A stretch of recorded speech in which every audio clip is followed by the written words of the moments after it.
So today we will talk about, as you can see, the law of Moses. The law of Moses.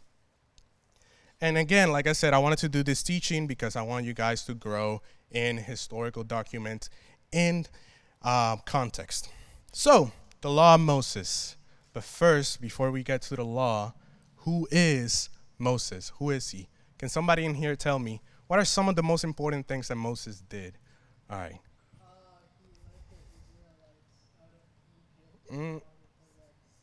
Yep, that is the main one.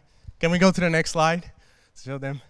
Yeah, that's sort of like an artwork of that moment that you're talking about, where Egypt were following and chasing the Israelites because they wanted to get them.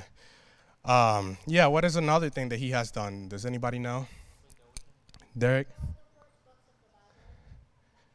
Sort of, yeah. That's a good thinking. You got that right. Yeah, in a way. Even though we don't know exactly who wrote it down, he is basically the author of them. He was the person who taught the law in those first books, basically. So you got it sort of right, okay? I like that. So yeah, it's just like Damien said, Moses, what he's probably mostly known for is for taking the people of Israel out of what? Out of Egypt. Because in Egypt, they had this very bad king, Pharaoh, who he was basically, in a way, kind of scared of them because they were growing in people, in population. And he was like, we got to put these people down. And so he's slave all those people, okay? He slave all the Israelites. So we got that? We're getting the context? All right, say amen if you're getting the context. Amen. I like it. So now,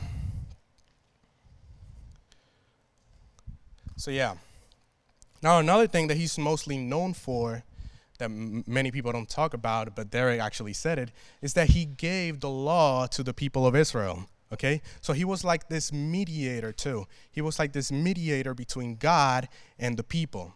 So we got God here, we got Moses in the middle, and we got the people. So if the people wanted to talk to God, they would what? They would go to Moses. And if God wanted to talk to the people, he will probably do it through Moses, okay? So we get that part. And in the same way, God gave the law to the people through Moses. And we can find all of these different laws in the stories of Moses and Israel in the first 5 books of the Bible, okay? So this is all in the first 5 books of the Bible. And I want to quiz you guys again. Who can tell me from 1 to 5 the first 5 books of the Bible? Anybody else? Sam.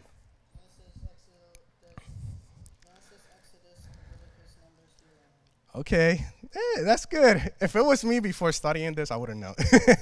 I only would have went Genesis, Exodus, and then, I don't know. But that's good. I like that you guys got that really well, you know. So yeah, it's Genesis. You will see it over there. Genesis, Exodus, Leviticus, Numbers, Deuteronomy. And those are the 5 first books of the Bible, which are known as the Torah in Hebrew, okay? The Torah, you don't need to write it down, though. And the Torah means the law of Moses. So now we get that idea where the law of Moses comes from. It comes from those first 5 books. So if you see the New Testament, when Jesus was talking about the law, he was referring to those first 5 books. Okay, so that's what they knew as the law of Moses, the Torah. Nice. So I like that you guys are writing it down. So now let's talk about the law, okay? Now that we know about Moses, who he is, what he did with Israel, and he took them out of Egypt. He was one of the leaders, right? Now let's talk about the law. Now I want you guys to put your hand up if you believe that laws are important in general. Do you believe the laws are important? All right, yeah, that's the right answer. I didn't want to see anybody with their hands down because that's kind of obvious, right? We need laws because laws set the standard. Listen up. They set the standard between what is right and what is wrong, okay? The law sets the standard between what is right and what is wrong. So if you steal, that's wrong, and there is punishment for that, right? But the law also establishes your rights. Like if you work, let's say you're working in McDonald's, and then all of a sudden you don't get paid That is not lawful. If you work for something, you got a right that you should get paid. Okay? So the law says the standard between what is right and what is wrong. So it's pretty clear to see that as a nation, as the U.S., all of us need a law. So just like all of us needed a law, the people of Israel, when they came out of Egypt, they were in the wilderness, in the desert, alone, right? They needed a law. Isn't that logical, right? If there are people alone, and let me remind you, this is not just like 60 people. This is a bunch of people. This is a lot. We don't know the number exactly, but it's a lot of people, and so they need a law to establish a nation. But there's a big difference. There's something that changes between the nation of Israel and any other nation in the world, and that is that that Israel had God with them. They have the presence of God dwelling with them. So write that down. That's very, very important. The people of Israel had the presence of God with them. Good. So the presence of God was actually helping them. So as you can see, when they were outside in the desert, they got food, they got protection from other nations, like other really bad nations that wanted to get them. God was there with them, helping them. So it's clear to see that the presence of God is actually very good to the people, right? Because it helps them. It helped them get out of Egypt. Because that was not Moses. It was actually God using Moses to get them out of there. But consider these two verses that I'm going to show you right now. The first one, let's go to the next slide. Sean. Yeah, there we go. So on Exodus chapter 33, verse 20. And this is God talking to Moses, all right? And God said to Moses, "You cannot see my face, for no man can see my face and live." So just think about it, that I was saying that the presence of God is good to the people, and now listen to that. Now let's go to Deuteronomy chapter 18, verse 16. This is according to all that you ask of the Lord your God in Horeb on the day of the assembly, saying, "Let me not," and this is the people of Israel talking to Moses, and they're talking about God. They're saying, "Let me not hear again the voice of the Lord my God. Let me not see this great fire anymore, or I will die." So what are we getting from this? Why are the people they seem afraid of the presence of God? They're saying, "Let me not see this fire anymore, or I will die." God is telling Moses, "Hey, you cannot see my face, for no man can see me and live." Isn't that kind of weird? And I was saying like, oh, the presence of God is good, but now it seems like the presence of God is also dangerous. Like, why is it dangerous? But here's the thing. It's not very dangerous because the presence of God is bad. The presence of God is dangerous because it's so good and perfectly holy, okay?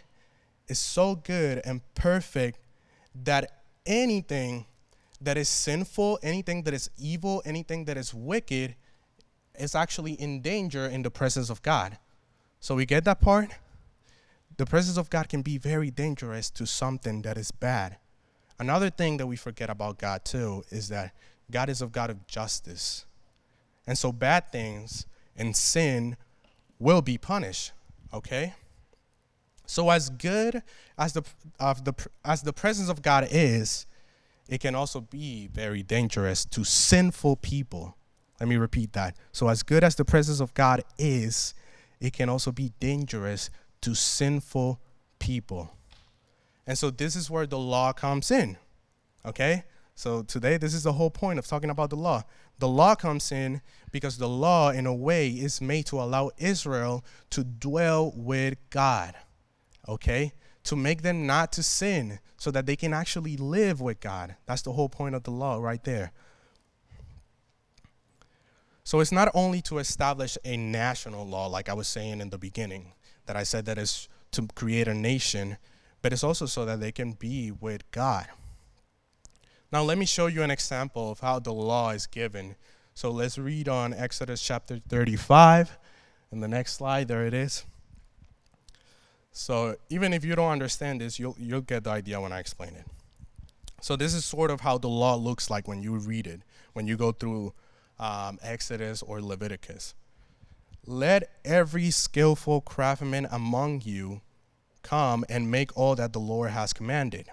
The tabernacle, its tent, its covering, its hooks, its frames, its bars, its pillar, its bases, the ark with its poles, the mercy seat, and the veil of the screen, the table with its poles and all its utensils, and the bread of the presence, the lampstand, and also for the light with its utensil and its lamps, and the oil for the light.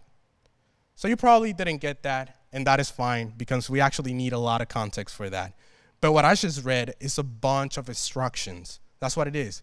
It's a bunch of instructions with details of the creation, of the making of the tabernacle. Okay? So write that down. It's the making of the tabernacle. That verse is the making of the tabernacle. Okay, so that's why there's a lot of details where they're talking about the utensils, the bread, the oil, and the light. Okay? And this is how much of the writing of the law looks like. So if you ever get to this point of reading this first 5 books of the Bible, this is how it's going to look like. So this is why sometimes it looks a little bit boring and it looks a little bit like, what am I even reading right now?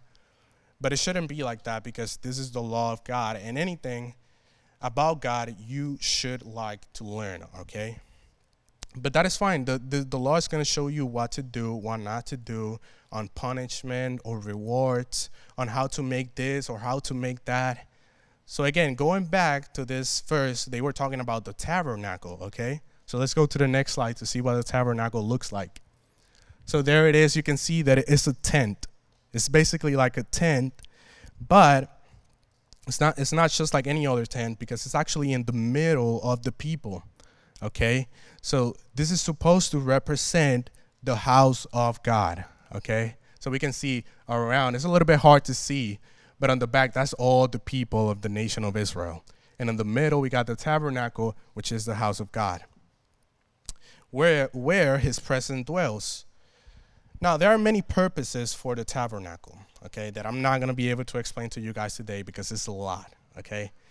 But one of the main reasons for the tabernacle and one of the main things they did was sacrifices and offerings, okay?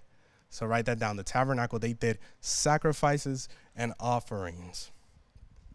So let's talk about the sacrificial aspect of the law, which is on the next slide. There it is. So the sacrificial aspect of the law. So it's very simple. This is not too complicated. They usually got an animal like a goat or a lamb. Okay. All right. I thought you were doing this. All right. So usually on the sacrificial things that they did, they got a goat or a lamb, and they would sacrifice it along with many other instructions and details again. Now, the question is, why? Like, why did the people of Israel, the people of God, did sacrifices? That's just sounds kind of weird, right? Well, I have 2 main reasons today to show you. The first one is atonement. Go to the next slide, Sean. There it is, atonement. That is the first reason to why they did sacrifices. So atonement means the reparation of a wrongdoing, okay? So it's fixing something. So let's say that you got mad at somebody, right?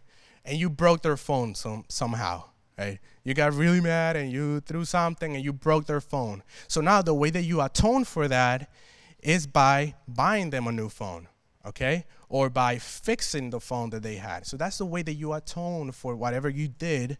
You broke something, you got to fix it. You got to repair it, okay? So again, it's a reparation for a wrongdoing. That's what atonement is. Now, what is the problem in the wrongdoings of humanity? Okay, now let's connect it with Israel and humanity. The problem is sin. So it's just like let's say you broke a phone, the humanity broke the law with God. That's what humanity did. And like we said before, the way that God brings justice when sin is committed is by punishing it. It has to be done. Like if someone comes to you and steals your phone or something, you're going to be mad at them and you want them to pay you or get you a new phone, right? You want that to happen because it's justice. So instead of Israel, but here's the thing, since Israel are sinners, everybody in the world, they are all sinners. So instead of they getting the punishment, they would transfer their sin to an animal. So they would get an animal and they would put their hand on top of them and transfer their sin. So that then the animal would be punished, right? The animal would take the punishment and therefore they would atone for their sins. So we get that part, right? The sin would be transferred to the animal. So that is one of the reasons. It's for atonement. Now the second reason, go to the next slide, is to notice the implication of sin. So I don't know about you, but talking about sacrifices is very, like a little bit disgusting, right? It makes me feel weird because the thing about sacrifices is that it's unpleasant. It's not a good thing, okay? And if you feel the same way, then that's the actual correct reaction to sacrifices, because sacrifices, there's blood and there's death in it. You know, the poor animal, right? Those are the implications. So when you see that, when a person see the animal taking their punishment, they see that and they're like, dang, that shouldn't be me, okay? That shouldn't be me. That's the implications. Those are the results of sin. So that's the second reason, is to notice the implication of sin. But here comes a problem. And let's go back to the example that I gave you guys of the phone, right? So let's say that you broke the phone of that person, and then you are like, okay, I'm going to atone for it. I'm going to bring you a phone. And then the next day, you bring them a flip phone, a really old flip phone. Like, what are they going to think about that? Like, let's say that you broke their iPhone 12, and then you're like, oh, here you go, you got a flip phone. What are they going to think about that, right? They're going to be like, no, you got to get me the same phone or something new, something better. You know, that's how actual justice should work. That is what is actually right. So, and this is the same problem with the sacrifices. The sin of humans are being paid with an animal. So let's go to the next slide. They are basically putting a human being equally to an animal. And that is not true, right? We know that that's not right, even though some humans do act like animals, but let's not talk about that. A human and an animal are not equal. They are not of equal value. So it might work temporarily. Maybe for one day you might be able to atone with God. But these sacrifices that the Israelites did wouldn't take sin away. And that was the whole point. The whole point of sacrifices is to take the sin away from you. But that wouldn't work, you know, because it wasn't equally as valuable as a human. So what do we need then? What do the people of Israel need that can be equal to a human? What do we need? Think about that. To be equal to a human. Another human. It's easy. You just need another human. So go to the next slide. There we go. That is actually equal. That is true. So not only do we need a human, but we need a human that is perfect and has never sinned. Okay? And who is that person that sacrificed and died for us? Who is that? Jesus. Yeah. That was the same answer, Derek, right? Jesus. Yeah, so that person is Jesus Christ, the Son of God. So consider this chapter in John chapter 1, verse 29. So this is actually John the Baptist talking about Jesus. So he saw Jesus walking and he said, "Behold, the Lamb of God who takes away the sin of the world." So look at what John is doing here. He's saying he's comparing Jesus to what? To a lamb, right? And we were talking about how sacrifices were done with animals and lamb. That is the comparison.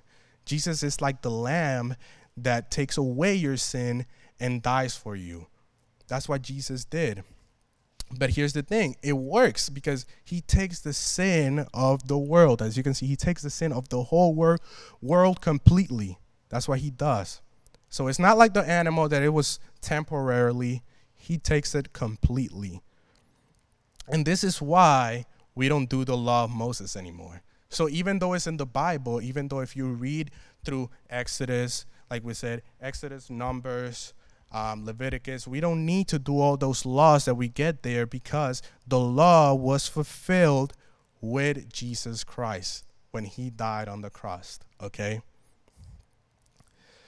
So, and yeah, we don't even need to build a tabernacle. Like, we don't have a tabernacle out here. We don't need to follow all those details and instructions. So now you might be asking, so what is the law important then? Why am I even talking about the law today? Like, why is the law even in the Bible, right? That means that that we are no longer under the law, but we are under grace. Remember the teaching from Mitchell. Sorry. Remember when he was talking about grace, and when we are no longer under the law, but we are under grace, right? From the grace of Jesus Christ, because he died for us. And so we don't need to complete the law.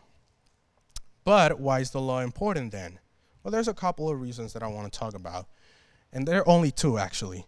Can we go to the next slide? Yep. So the first one is the law reveals your sin. Okay? So I don't know if you have ever broken a bone. Sam, did you broke a bone with that? Okay. So when you went to the doctor, right, they checked on you maybe with an x-ray, right, so that they can see inside of you and what happened. So when they see inside of you, the reason that they do that is just so they can see what is broken, so that they can see the problem, okay? So in the same way that the doctors do that, the law is going to work with you. So when you read the law, you're going to see, wow, the law is showing me this, and I'm actually breaking that law. As a human being, all of us have broken the law. So it's going to work exactly like an x-ray works. When you see inside of you, it sees the problem, and it points you to the solution. So here's the question. Does the x-ray heal you? Think about it. It doesn't, right? The x-ray doesn't heal you, but it is very important because it shows you the problem to point you to the solution. And what is the solution of sin? Jesus Christ. So it's pretty evident that the law shows you and leads you to Jesus Christ. Okay, and the second point and the final, so that we can end here, is the law shows the attributes of God. Okay? So this is very simple. When you find yourself reading through the law of Moses, whenever you do it, whenever you start reading the Bible, I hope that you are doing it already, you will see the characteristics and attributes of God. You will understand more of his holiness. You will understand more of his love, his grace, his wrath, all these different amazing attributes that God has. You are going to notice them when you read through those laws. Through what? Through Genesis, Exodus, Leviticus, Numbers, and Deuteronomy. And so this is a great place to end, because next week we are actually going to start a new series talking about the attributes of God. Okay?